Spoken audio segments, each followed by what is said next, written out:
right, good evening, coaches. My name is Jeff Platt with the Glazier Football Clinics. I'd like to welcome all of you to tonight's webinar. We're honored this evening to have Coach Don Smolyn, the head coach at Lenape Valley High School in New Jersey. Coach Smolyn will be with us to speak on defensive practice organization topic tonight. From August through the state finals is his title. So we really appreciate Coach Smolyn taking the time out of his summer schedule to share his knowledge and experience with us this evening.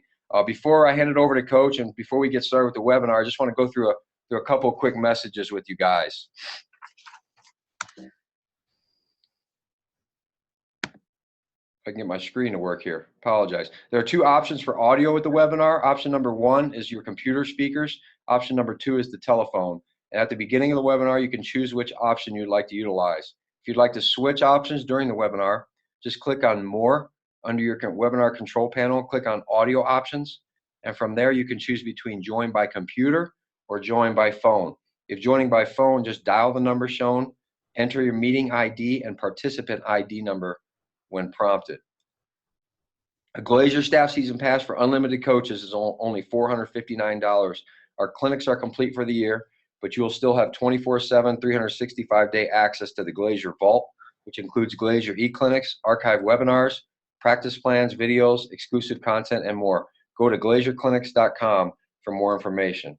The Guardian Cap is an external soft cover to retrofit existing helmets and reduce 25 to 33% of force during practice. It reduces static heat by 15 to 20 degrees, reduces sound wave and vibrational frequencies, and reduces severity of blows to the hips, hands, and knees, etc. It reduces the cumulative effect of repetitive subconcussive blows to the head. It's been on the field since 2011, used by 30 to 40 NCAA programs, as well as over 500 high school programs. Get your quote at guardiancaps.com to learn how affordable Guardian Caps are for some or all of your athletes. Championship Analytics has helped over 30 Division I college programs improve their fourth down decision-making and in-game strategies through their patented CAI Gamebook solution and strategy training services. Championship Analytics is now offering its services to select high school programs. Learn about how Championship Analytics can help your program win more games. To set up a meeting with the analytics team, just email them at info@championshipanalytics.com. Championship Analytics. Elevate your thinking, better insights, better decisions, and more wins. All right. Coach Smolyn, you can go ahead and I'm going to stop the share on my screen, and you can go ahead and locate that share screen button on your control panel. When you find that, click on that and then select desktop.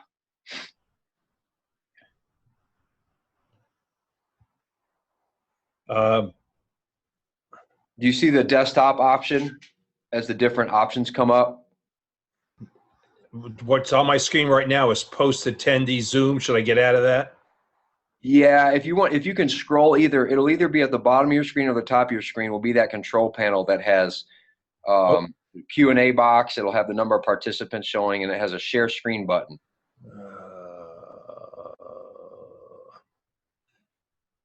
You might just have to scroll your cursor down towards the bottom of your screen or the top. Sometimes it's at the top of the screen. I'm not sure which one it'll be for you. And it should show up. Those different options should show up. I am at a loss here right now. Let me share the screen and maybe you can see. Let me share it back to myself and maybe you can see mine.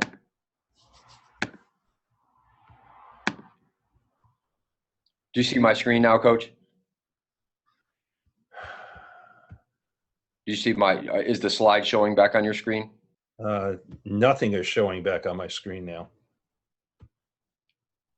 Now it's asking me to sign in.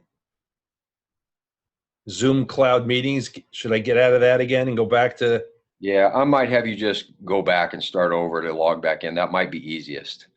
Hang on. All right. I want to make sure you're a panelist and not a viewer.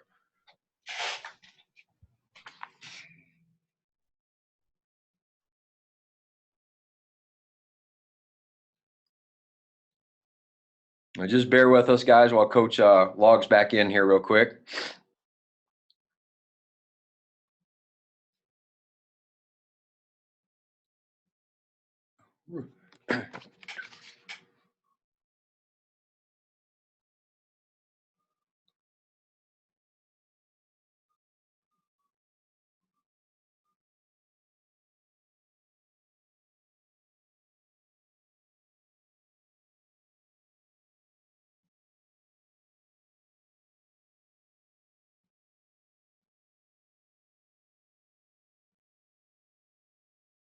Can you hear me, Coach? Yes, sir.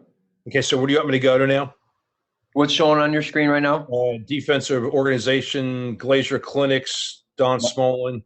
Okay, you're looking at my slide. Okay, so I'm gonna stop the share on my screen now. I'm gonna give you the screen now. So go ahead and find that share screen button. That's right in the middle. Go ahead, hit it. Yep. Okay. Then select your desktop as the option you want to use. Desktop or my defensive practice. One of the little things that shows my stuff already up. Should I go with that or go with desktop? Go with desktop because we have to be able to. That's what will access your screen to us. So select desktop. There we go. And then whatever you have on your screen will show up here in a minute.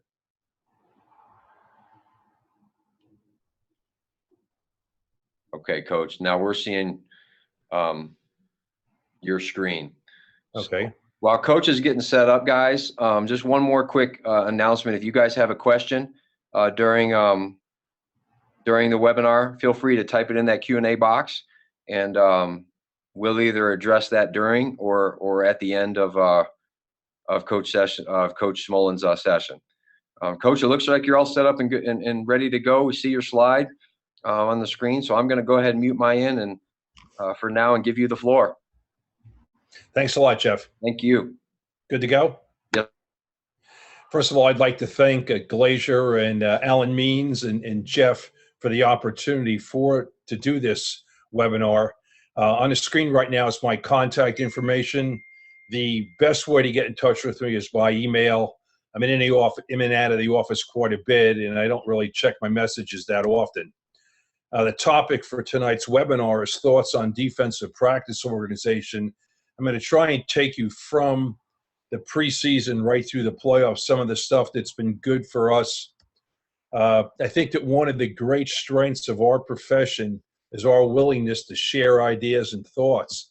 I believe all of us have learned from someone, and in reality, there's very few original ideas. And I can't imagine that Google or Apple would sit down with one another and share ideas like coaches do. And I think it's something we should all be proud of.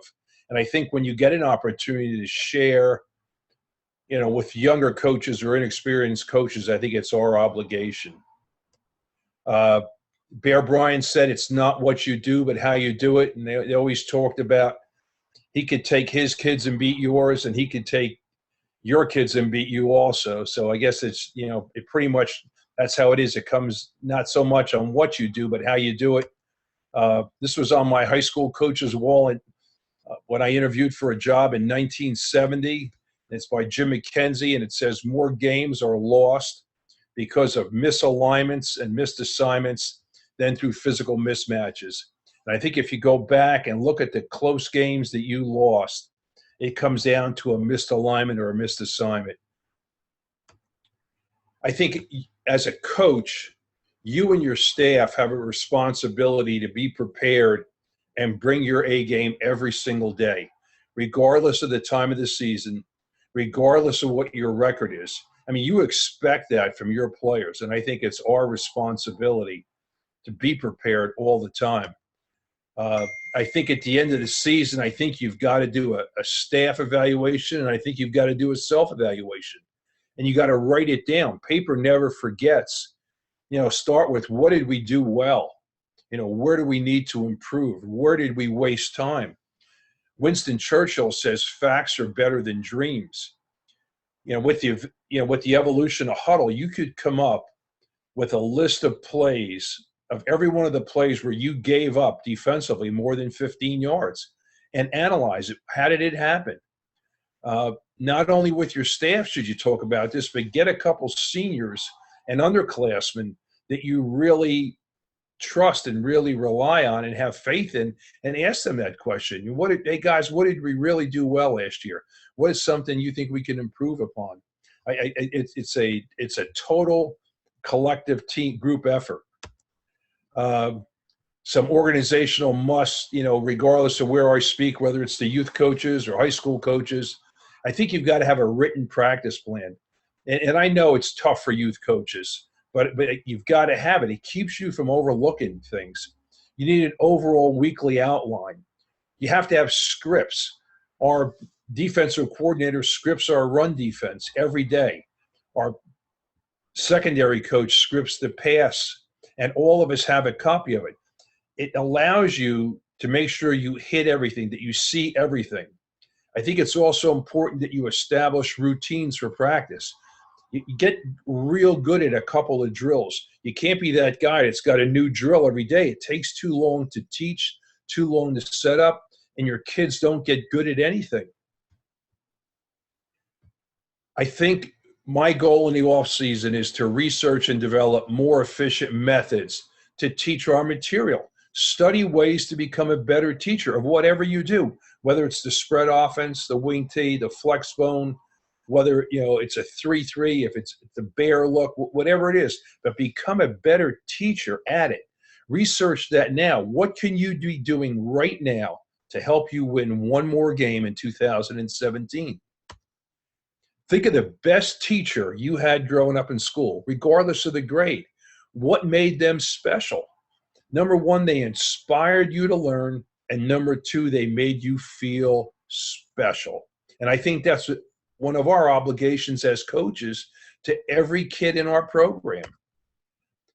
Hey, offensive football has changed. I've been at this thing over 40 years. I mean, the whole deal now is get skilled players in open space. We're seeing more and more no huddle, which means more snaps. What you're seeing at the NFL level and the college level is now filtering down to our level. It stresses your conditioning and it stresses your communication. In 2017, you need to account for the quarterback as a ball carrier. In the old days, one back, the quarterback was under center and the fullback was behind him. Now the fullback is a blocker in the backfield and the quarterback is a ball carrier. Everything revolutionary in the last couple Super Bowls are talking about what brilliant offensive minds they were. All they were doing is trying to get a running back on a linebacker in open space and throw him the ball. The offensive goal is to force you to play your base defense. The skill level at the high school level is at an all-time high. And the knowledge level, there's so many clinics, so many videos, and you can find anything on the internet if you're willing to study it. You want to study the Auburn offense? Google Gus Malzahn Auburn offense. You can learn everything you want to know about it. It wasn't always like this. Look at some of the Glazier clinics and the topics that are shared, down to the youth level. And it's all about getting kids into open space, spreading people out. 2017, the gun or the pistol allows the quarterback to have downfield vision. His ability to see passing windows is enhanced. And now you got to account for the quarterback as a running back.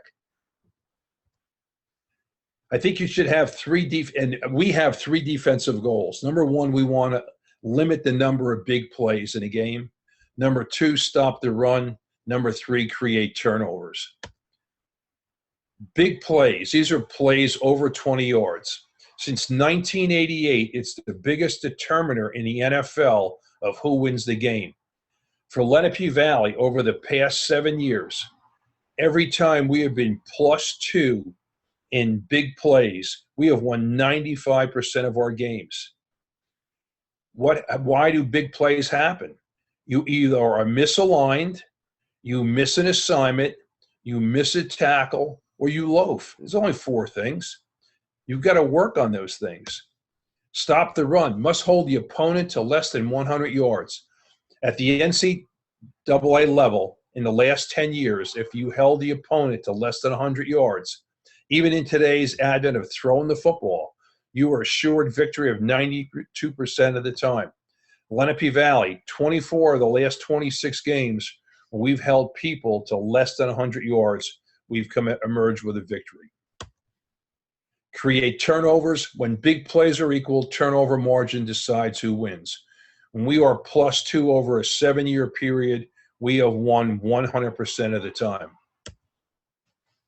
Defensive football in 2017 is about formation recognition, smart swarm, pursuit, whatever you want to call it, and being able to tackle. That's what the offense has forced us to do.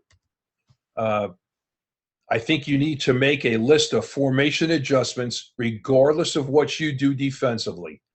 Is your defense sound against the people's offense? Pro I. Who runs pro I these days? How about two tight ends? Two tight ends with a wingback. Are you sound against doubles, whether to a split end side or to a tight end side? Various form of trips, all your unbalances, and any bastard alignments you're going to see. A couple of years ago, we were looking to make a change defensively and wanted to go to a 4-3. And everybody we talked to, we said, what do you do against two tight ends? And the standard answer was, we don't see it. But the best people on our schedule run two tight ends. So that ended our discussion with going to the 4-3 because there wasn't a sound adjustment to two tight ends. Take a look at your films, make a list of every formation that you're going to see. Bring your kids in a classroom, and we start in June. As soon as our last event is over. We can't go out in the field and practice with the kids, but we can take those kids and put them in a classroom and start to teach the adjustments. These kids are visual learners. Show it to them on huddle, on video. In the preseason, we're going to walk through those. We have 12 basic adjustments that we're going to be able to adjust with all our defenses and at every level. You have to teach it to all those kids. We are a 3-hour practice team, Tuesday and Wednesday. Thursday, we're on the field for 2.25 hours. We play Friday nights. We are in pads every day, and we practice every phase every day. By that, I mean we practice offense every day, defense every day. Everything is split equally. This is who we are. I mean, I know a lot of people have had a great amount of success with, practicing offense one day or defense one day. This is what's been good for us. So our defense is based out of an 8-man front, 4-4, 3-3, and it's personnel driven. We are a cover 3 zone defense. We're going to have a change-up defense. For us, it's the bear with man coverage. And one of the reasons why is it eats up your practice time. You've got to spend, that is totally different than the cover 3 with the safety in the middle of the field. The bear defense with the pressure with all 5 guys up within 5 yards of the line of scrimmage. And the 4-4 and the 3-3, it's just basically personnel driven. If we've got more defensive linemen, we'll be 4-4 oriented. If we have more guys who can play on the feet, we'll be 3-3 oriented. But we are going to be a 3-deep zone defense. Both of the defenses have been highly effective. The 4-4 allowed us to get 6 players lined up based on the strength, whether it was the tight end or the 2 receiver side. The 3-3, the 4th or 5th defender is always a stunner. And some of the problems we had with that was that guy wasn't always full speed because he wasn't sure if he was the guy going. When you're trying to contain the quarterback with a guy who's lined up on the offensive tackle, sometimes that's an issue. So, with the 4-4, we got lined up better. With the 3-3, we're able to attack. We were a little more aggressive defensively. So I think you got to pick your poison with those two. Just a little bit about our game week preparation, and we've done it a bunch of different ways. We play our games on Friday night. We don't leave the school till both the end zone and the side view are loaded on huddle, and we've shared them with all our players. On Saturday, starting in 2016, if you played one play for us, you have to report to school and check in with our trainer. We don't have any, I don't lift them, I don't practice them, I don't show them film, but I don't want any surprises on Monday. We're going to give those kids 2 days off, and hopefully they'll be well rested, to come back full speed on Monday. Our coaches, our defensive coordinator is going to put together a scouting tape of between 12 and 15 plays. That's it. I don't want 50 plays or anything else like that. Based off of a couple of games, We're going to share them with every coach. We're going to share them with our players. I've tried everything on Saturday. I've tried bringing the kids in and having them practice, bringing them in, lifting them, bringing them in and feeding them. But right now, this works best for us. The kids get 2 days off. They come back. They're well rested for Monday. I can tell you, you can check when kids look at film. Our kids are looking at film all the time, a Friday night's game. And then, the one thing we tell them is you've got to spend some time and study that scouting tape. Our school is a block scheduling. I'm retired. I get in there every day about 10 o'clock, 10:30. All our kids have lunch at the same time. Our coaches have lunch at the same time. So if I need to see them or go over something for practice, or if I want to show some film to the defensive line or offensive line or the secondary, the period's 40 minutes long. Hey, bring your lunch down to the weight room. Let's take a look at this. But this has been the schedule that's helped us, so far. What are you preparing for? What are you organizing for? We see 5 wing T teams. We see 3 up-tempo teams, no huddle, and we see a Georgia Tech triple option team. And you cannot get ready for that in 3 days. In 2014, in 2013, they moved the ball up and down the field against us, and we didn't have many answers. We looked like Stevie Wonder trying to play the option. So I thought that we would take 1 day per week during the preseason and just spend it trying to defend the option, work on this one particular team. Don't forget, they work on the triple option every day of the week. And if you think we can try and stop that thing with just 3 days of preparation, it's not going to happen. Well, of course, things didn't look very good during the preseason in 2014, and we never got a chance to work on that stuff till the week we played them. And it was, we ended up winning the game, but it was, 35-34, and we, had our hands on our legs there at the end just trying to stop them. So, right now, 1 day a week during the preseason, it's going to be triple option. Just to give you an idea, and I don't know if you've ever looked at this, but we did a play breakdown over 8 years. This was based on, almost 100 games. And it averages out that there's 21 special teams plays. For us, it's been about 50 offensive plays plus or minus 2 and 48 defensive plays. But the no huddle scheme has changed that. And now we've had one game where we went as high as 72 plays. So you've got to be prepared for that. The play situations, there are 20 first down plays and 10 normal yardage plays. That's 60% of your defensive calls. You've got 7 critical calls, 3rd and 4 to 6, where you're going to earn your money.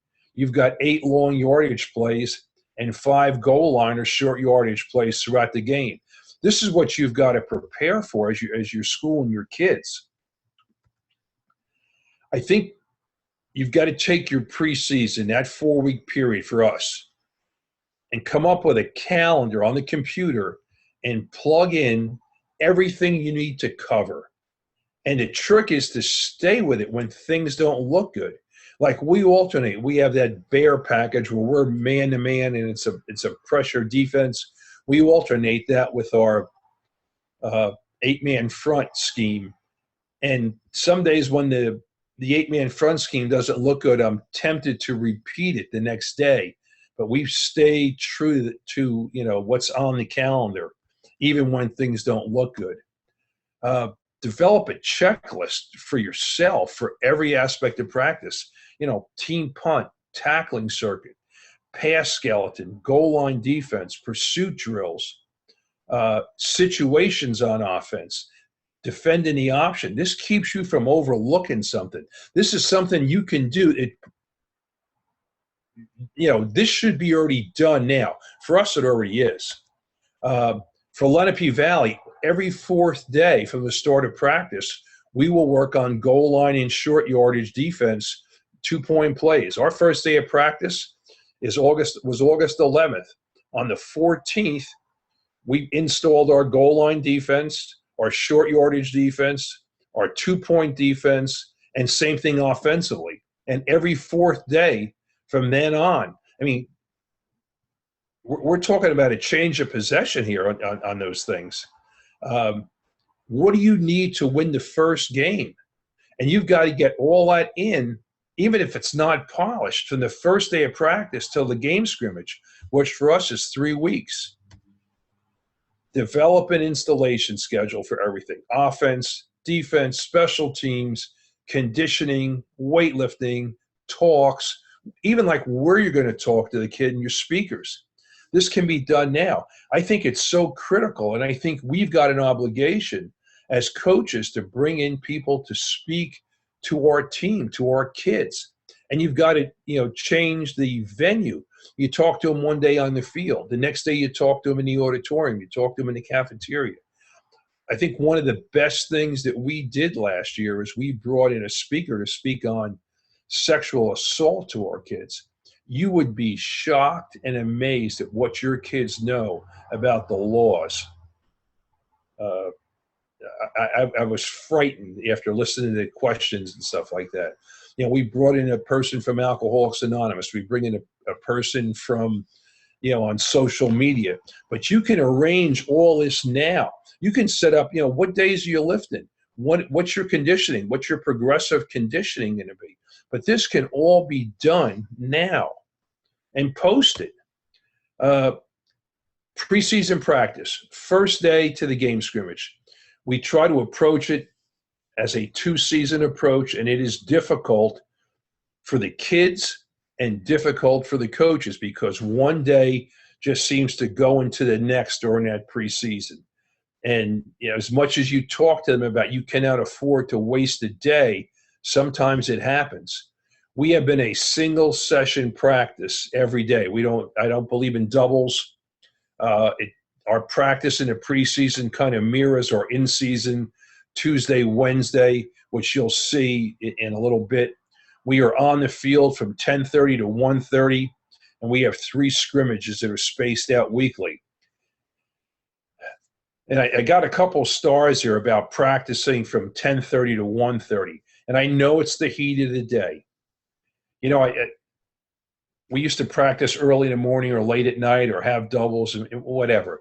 Then the local paper ran an article on Rutgers preseason practice. And I went down and talked to their trainer, not their coaches, their trainer. I said, it's the heat of the day. And, you're practicing from 10:30 to 1:30. And his answer to me was, if you listen to trainers, you'd never practice.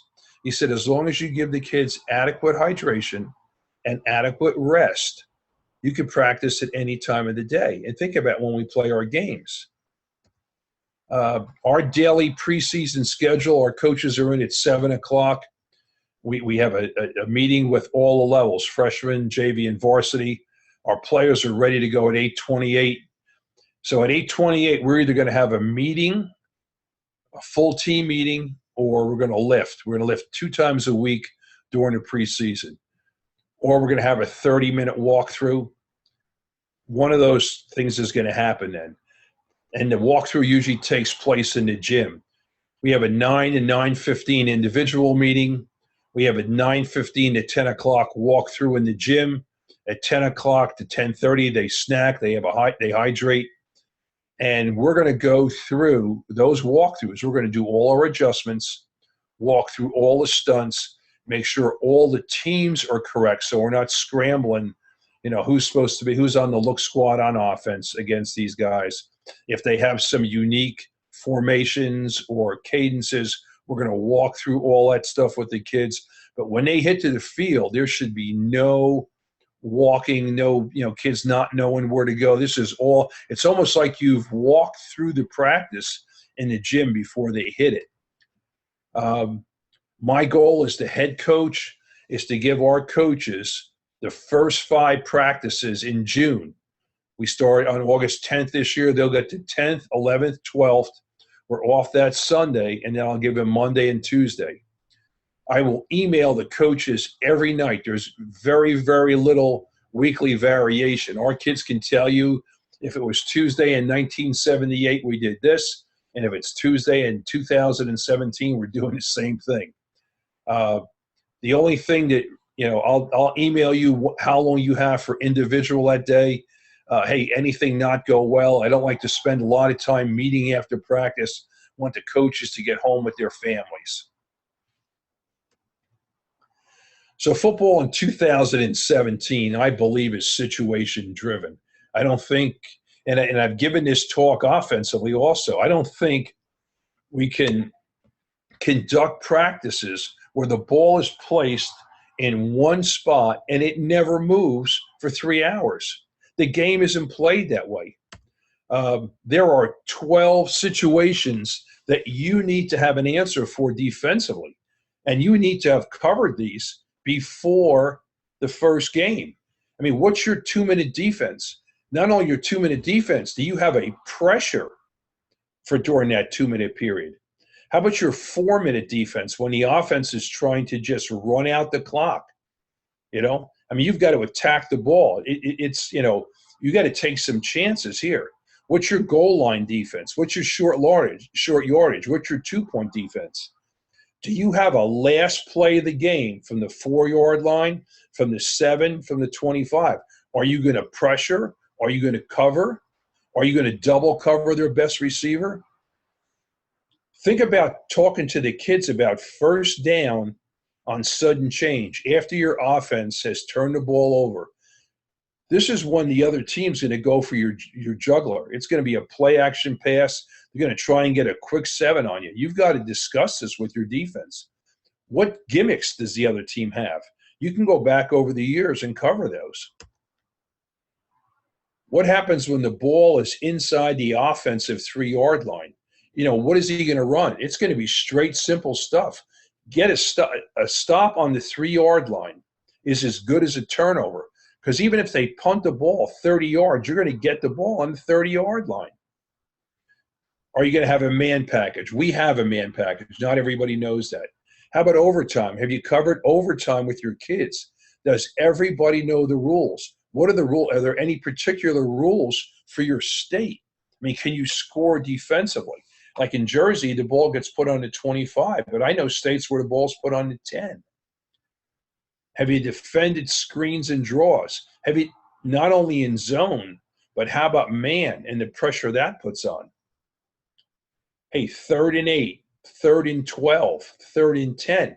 Hey, in college now, they're playing music on those downs. This is a huge thing at the college level. And we've got to start looking at it.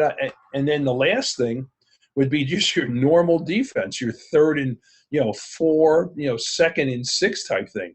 But you have all these other things that you've got to prepare your kids for.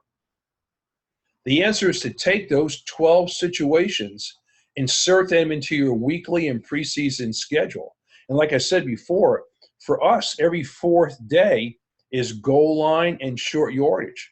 Monday is 2-minute and long yardage, both offense and defense. We're going to cover all that stuff during the week. I think you've got to arrive with your staff at a defensive teaching progression, and it should be used at every position. This is what works for us. It may not work for you. I mean, what's the alignment? What's the stance? What's the key? What's my initial execution?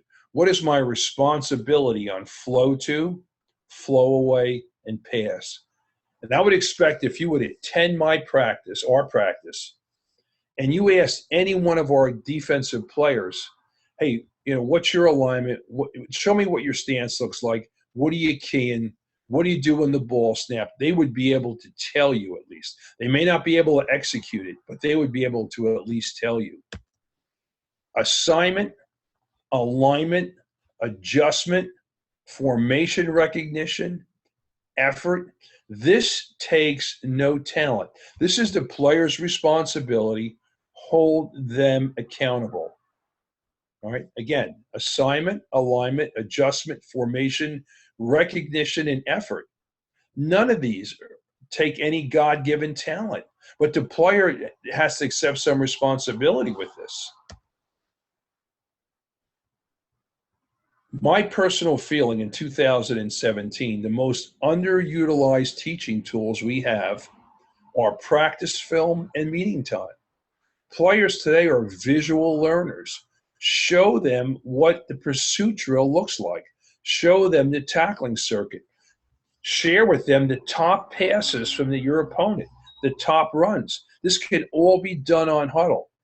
During the preseason, we are going to film some aspect of defensive football every day and some aspect of offensive football. Maybe it's only 10 minutes, but we'll look at that starting in that 7 o'clock meeting in the morning. And then if it needs to be shared with the kids, I don't know whether do we tape the tackling circuit today? Do we tape pursuit drill? Do we tape, front eight? Do we tape pass skeleton? But I think you've got to tape something every day and show it to the kids. It's a great learning tool. To improve the team, you've got to improve the individual. And I believe that this is done in individual teaching periods. And my high school coach said this a long, long time ago, a coach who can't teach scrimmages.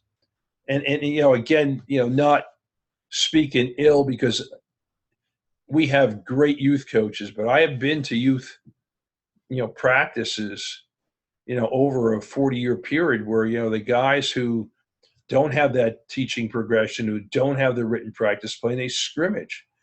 Hey, Lenape Valley is not on our schedule. We're going to have 6 or 7 kids playing both ways. I've got about 14 or 15 players who can help us win. I can't afford to get any of them hurt during a week. And I know that's a bad way to look at it.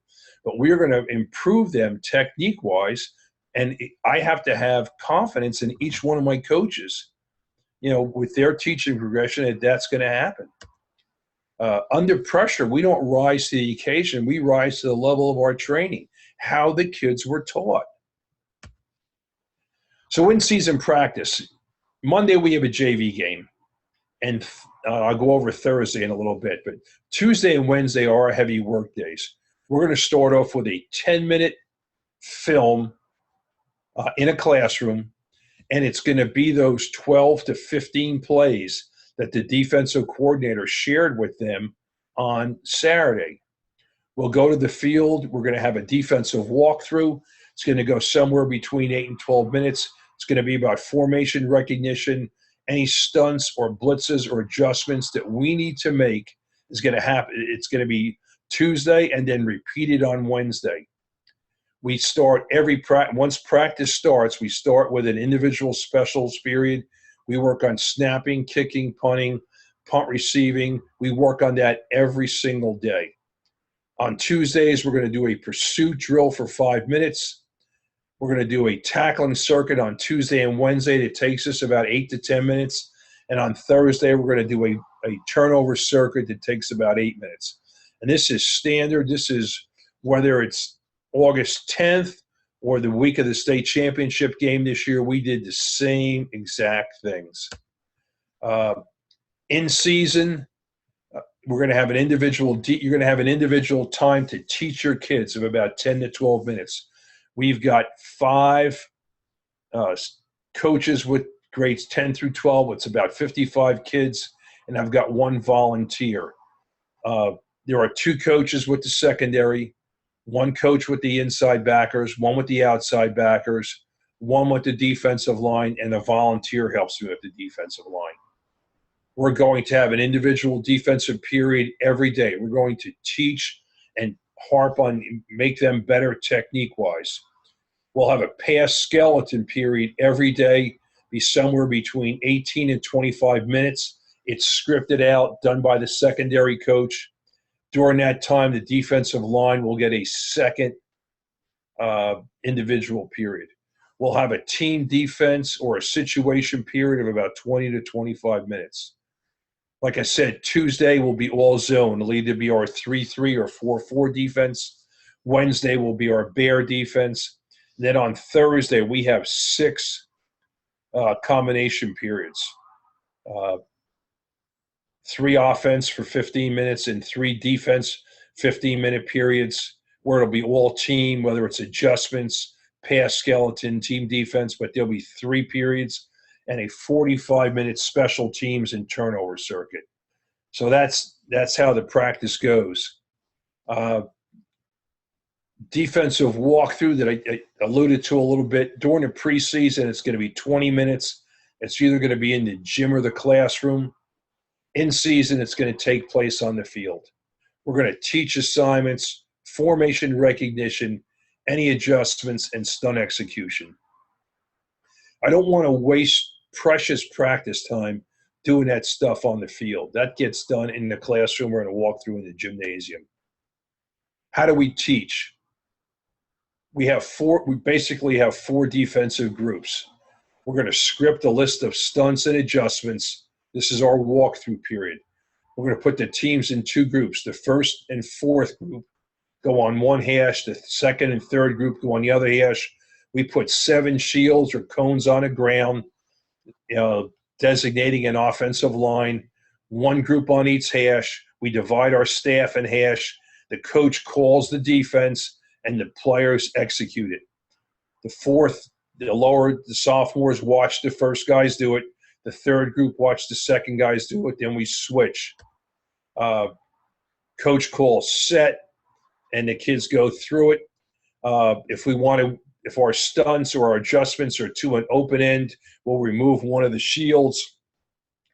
The call could be, bingo weak, bingo open, bingo closed. Or if we want to go to strength, we could just add an additional shield and then run all the stunts that way. But we want our kids to be able to at least know what to do and execute it. And then we'll work on the technique of all this stuff during our individual and team periods. I think during these walkthroughs, communication is critical. Kids can't stand there like cigar store Indians. If those linebackers, if we're in a 3-3, there's 8 guys standing and we're looking at that formation. Everybody should be echoing the call. We want them in a perfect stance. We want their alignment perfect. We're going to snap the ball. Coach will say set. They're going to be perfect for their first 2 steps. I want their pad level down, quickness. Don't allow them to get lazy, and don't allow them to talk during the walkthrough. The only one talking is the coach and any communication that has to be done. Just one of the things with me, if you were on the practice field, your helmet is on and your chin strap is buckled.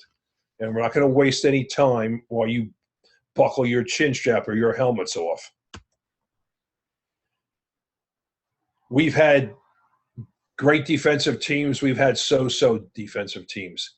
Some of the components of great defense, call it what you want, smart swarm, pursuit, finish, I don't care what it is. But you can identify the great defensive teams. You watch Alabama, you watch Clemson, you watch them get to the ball, right?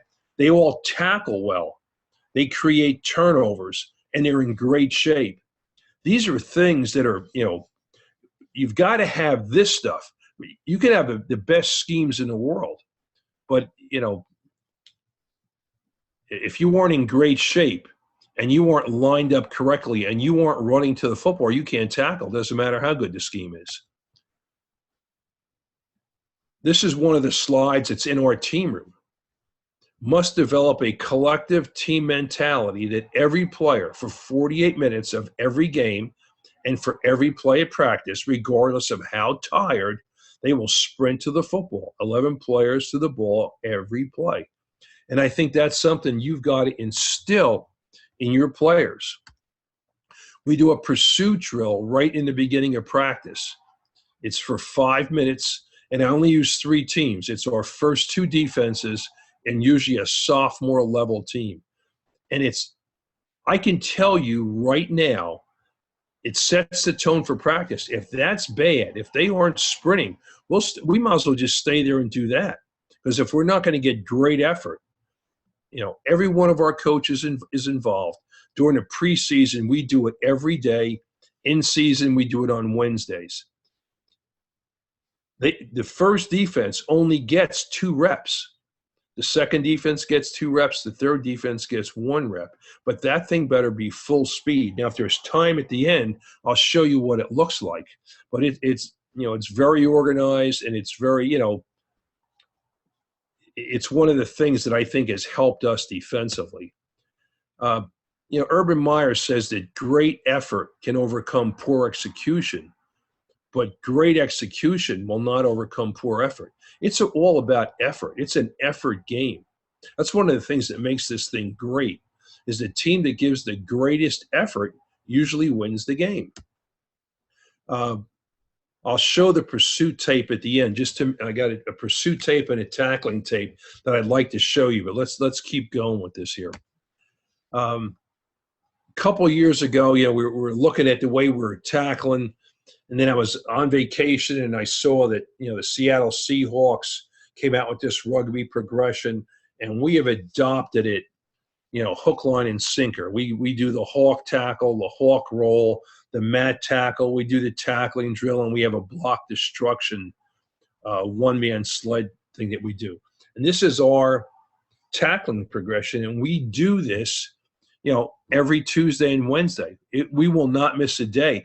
During the preseason, we do it every single day.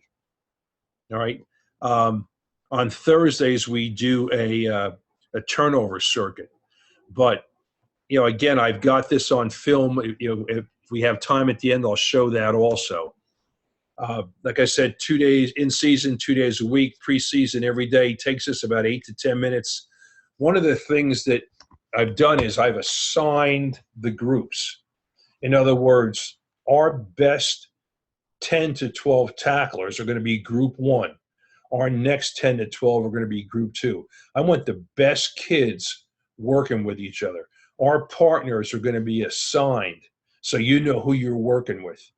All right. So there's no, I only got 6 kids in my group today, or, everybody goes to the same station, or I don't have a partner. It's assigned and posted. That'll be up the first day of practice. But it helps. I really think it helps our best kids get better at tackling. I think you got to teach kids how to use their hands. Talk about, when you're in close, about forearm delivery, same leg, same arm free, pad level is critical. The guy who has the chalk last wins. Everybody's assigned to be blocked. It's who stays blocked that determines who wins. I thought it was interesting. Glazier had a clinic where they had the secondary coach from the Giants, and I can't remember his name. And they had done a study on stingers and burners. And he shared with us that at the clinic, and it's really when your player is in a poor position, in his contact position. We all teach same leg, same arm with delivery. It's when the player has the wrong leg up or is taking kids on with the wrong arm that he gets that thing bent back. And go back and look at your kids who have had these situations, these stinger, these burners, and look at the position they're in when they get hurt. We have a turnover circuit. It's 5 stations. It's every third day. We're going to teach kids how to block kicks, teach them the rules. Kick is blocked and it goes past the line of scrimmage. What happens? Kick is blocked and it's behind the line of scrimmage. What happens? Teach them how to strip the ball, coming from behind, coming from the side. Teach kids how to catch it, interception drill. Hey, those linemen at some point during the season are going to get put in a position where somebody bats a ball into the air. They got to be able to catch it. We're going to have a scoop and score drill and then a second man in drill where the first man's going to secure the tackle and the second man's going to try and rip it out. I think conditioning is a byproduct of pursuit. If you don't go full speed on defense, you are screaming to me, I don't want to play. And it is my job as a coach to listen to you. All right? Just think about that again. If you don't go full speed on defense, you are screaming to me that I don't want to play. It's my job as a coach to listen to you. You can only control your own preparation.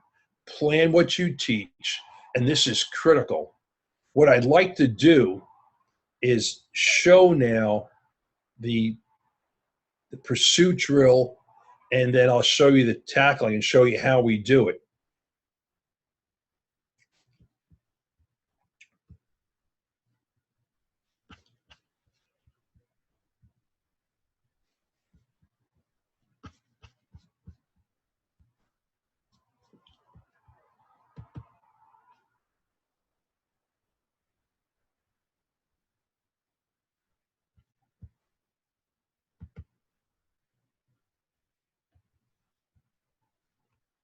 I had it up there and all of a sudden it disappeared on me.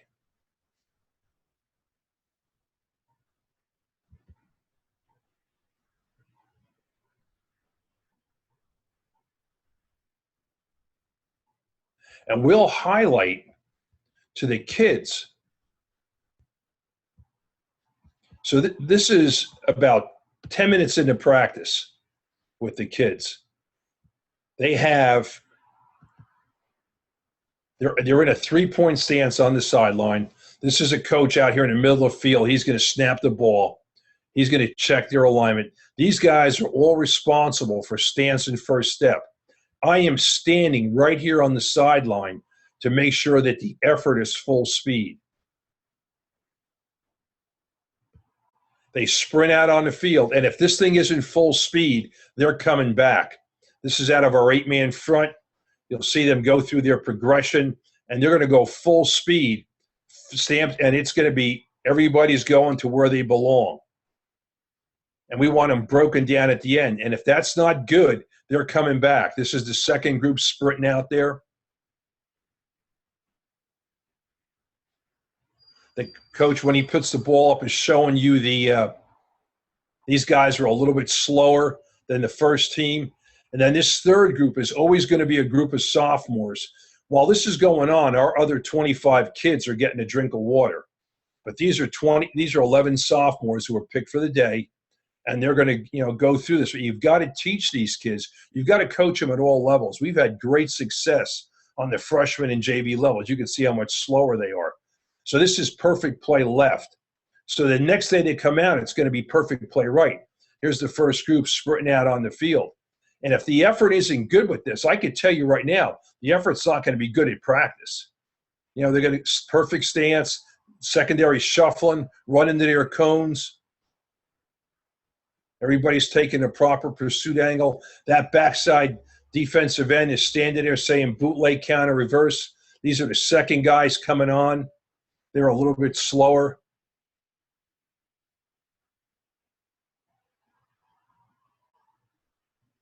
But we're trying to instill some discipline and some effort from our kids. And then this is repeated.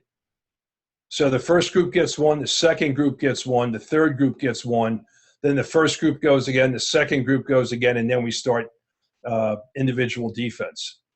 You'll see like a sophomore falls down here. He gets up. He's going to finish through the cone. But the other thing that I want to show you is our tackling circuit. And, this is we've kind of adapted, the Pete Carroll thing. This would be our hawk tackle. And, again, this is our first group. These are our best 12 tacklers. This is late in the season. It's a nice night on the field. We just brought the kids out, wanted to make a video of it. But, you'll see exactly what, they're talking about. The hawk tackle, bring him to the ground, squeeze, not getting the head across. We'll get, one each way, and it doesn't take real long.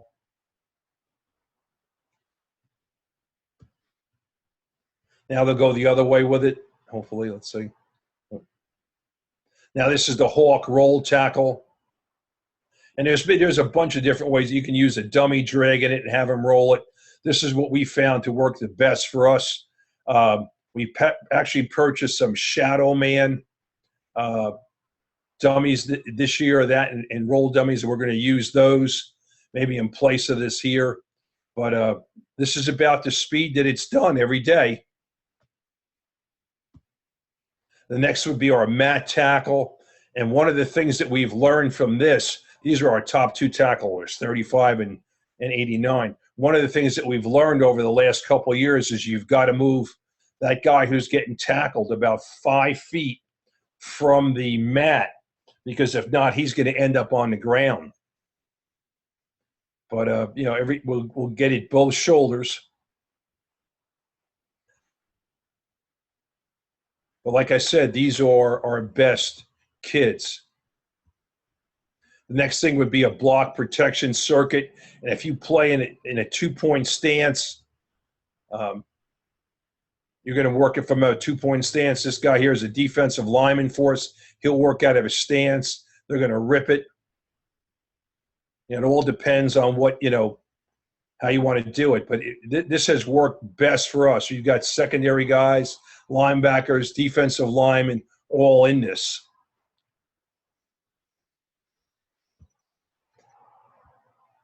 And the last thing is the tracking drill. I think you've all seen this with Pete Carroll.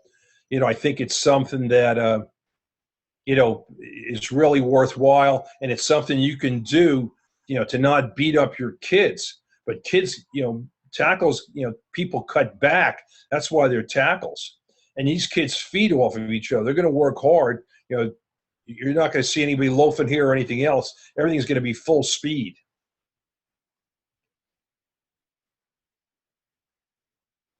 And we'll do it both ways. And it takes about 10 minutes to get everybody through. And in each one of these coaches will have about 12 kids, 10 or 12 kids, and then we'll just rotate them around every minute and a half to 2 minutes. But you do the pursuit drill, and then you do this one here, and you can tell how your practice is going to be, whether or not they're focused and whether or not they're fully engaged. And same with our coaches. It's a great job by 73.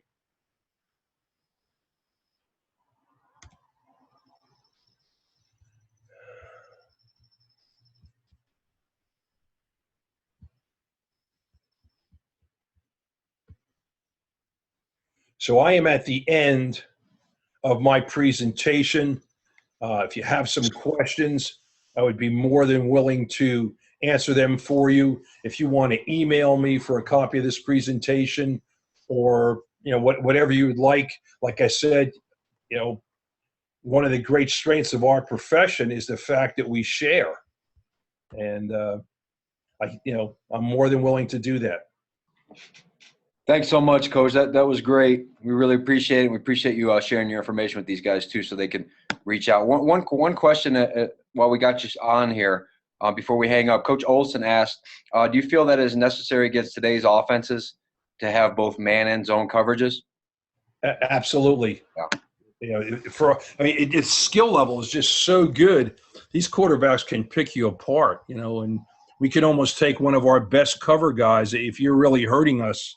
We'll get in that bear package and take our best cover guy, against your best receiver and let the chips go where they may, especially if, you can predict, by down in distance or, situation in a game. But I think you've got to have that man package. I just it's just too easy. You can teach kids to drop the spots on the field. You can teach kids to pattern read, but those quarterbacks, they can throw it through an eye of a needle. Absolutely.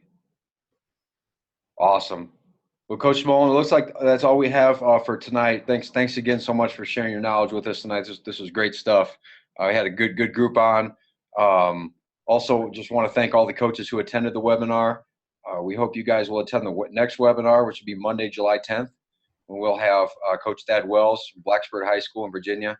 Coach Wells will be with us to speak on a different approach to film breakdown and how to cut your time in half.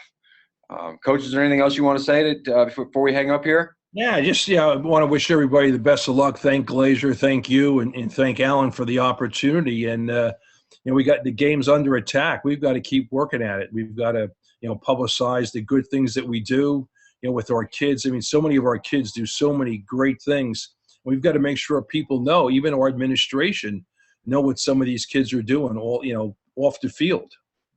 No question. Thank you, Coach. We really appreciate it. All right.